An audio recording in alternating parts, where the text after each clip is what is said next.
Hey everyone, so I've got a film review today and this is Becoming Jane. Now when I was watching this I was very excited, but upon reflection I'm not that impressed, and I'll say more why soon. But some of you will know that I am a huge fan of Jane Austen as a person. I love what she's done for literature, and I love learning about her and reading about her and seeing how she connects with other people.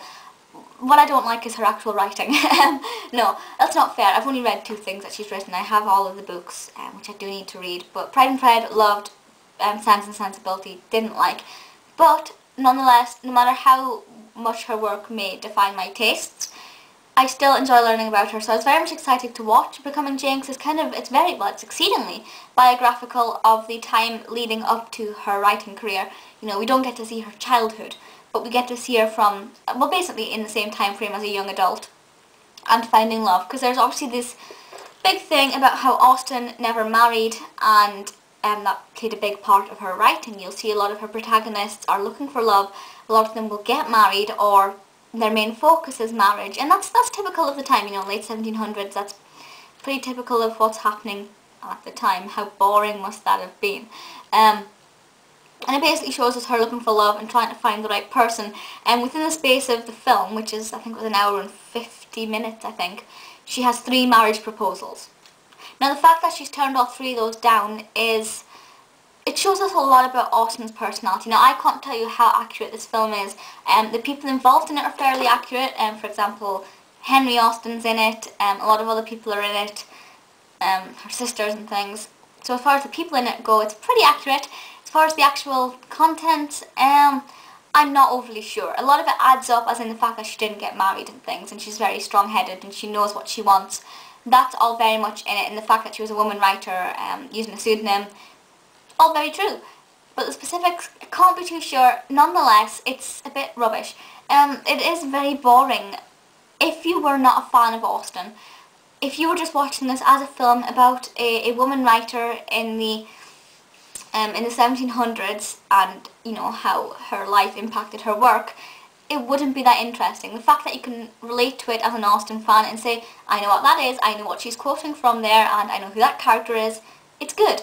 But if I take a back seat and if I had known nothing about Austen, it would be a bit rubbish. It really would be, and that's a bit of a shame to say. I think the only thing that kept me going, apart from the fact that I was trying to relate to everything, and the fact that I was utterly hilarious because I was watching it with my flatmate, she and I find great fun in making fun of literature, in the sense that it's hysterical. Like, we love it. We are both literary geeks, basically. But that gives us the right, if you want, to poke fun at things that we don't agree with. And this film is one of those things. However, as I was saying a couple of seconds ago, the only thing that kept me watching it, apart from the fact that we could make fun at certain points, especially her brother, is the cast. It does have a pretty strong cast, which I think maybe played a part in ticket sales with this and DVD sales. First of all, Anne Hathaway plays Austen. Not a fan of Hathaway at all, but she does play Austen very well. I think she has Austen's mannerisms, from what's in my mind, reflected pretty strongly there. So I can't complain because she plays the part well. I'm just not a fan. James McAvoy plays Tom Lefroy, who is Austen's main love interest in this. Of course, I'd heard of McAvoy before. Really great in this, absolutely flawless. I'm looking at this because I have the cast list here because my memory is not good. Julie Walters plays Mrs. Austen. Wow, there's a scene quite close to the beginning, actually, when things were still quite positive, when Mrs. Austen and Mr. Austen are in bed, and it's pretty funny. It's very daring and pretty sensational. Also, just before I carry on with the cast list, Pride and Prejudice, it's often said that Elizabeth Bennet is almost a reflection of Austen herself. You know, you can see elements of her in various of her characters. For example, as I said, I haven't read all of the books, but I've seen Mansfield Park and things, so I know pretty much what all of the books are about. You can see elements of Austen in a lot of her characters, but it's said that Elizabeth Bennet, not Darcy, Elizabeth Bennet is quite a strong reflection of Austen and herself. I had to sometimes snap back to reality when watching Becoming Jane, because I was like, who's that character in Pride and Prejudice? Forgetting that it's not Pride and Prejudice I'm watching, but rather just a biographical story of Austen's life. Many of the characters are very similar. For example, you take Mrs. and Mr. Austen, and you kind of see them as being Mr. and Mrs. Bennet from Pride and Prejudice. A lot of the characters can be transferred to her story, so you can see why her own life seems to reflect upon Pride and Prejudice, and vice versa, which is really weird. So when you're watching that, do remember you're not watching Pride and Prejudice, because I kept trying to work out, you know, there's a big scene at the end, and I was like, well, who's that again in the book? They don't appear in Pride and Prejudice.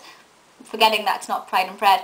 Anyway, Maggie Smith plays Lady Gresham, and, well, I need to tell you somebody else, another character before I go on about her. Laurence Fox, who is gorgeous, plays Mr. Wisley. That's W-I-S-L-E-Y, Wisley. And Maggie Smith's character addresses him as Mr. Wisley. But Maggie Smith, when she talks, sounds like she's saying Mr. Weasley. Of course, Maggie Smith plays McGonagall in Harry Potter, and she does often say Mr. Weasley to Ron. So whenever she said to Laurence Fox, Mr. Weasley, I just thought she was saying Mr. Weasley. It gave me a lot of humour for this, quite a lot, and it did make me laugh an impeccable amount. That's pretty much the cast as far as perfection goes. The rest are sort of interesting, but not anything to shout about. Do I suggest you watch it? Yeah, go on. You've got nothing to lose, really. It's interesting in a way. If you know nothing about Austen, go to Wikipedia and find a little bit about her background life, just to give you something to relate to there, to make it a little bit more interesting, because as I said, it really, as a standalone film, is not that good. But as an Austen fan, well, an Austen learner, it's interesting. Yeah, it definitely is. I was kind of hoping John Murray would be in it, because John Murray is a god, but obviously at this time, it's slightly just before then, as I realised when watching that, she wasn't with his publication then. But yeah, it is entertaining in parts. You have to be able to look past the surface and find things to make it interesting. But please feel free to leave comments and let me know your thoughts on Becoming Jane.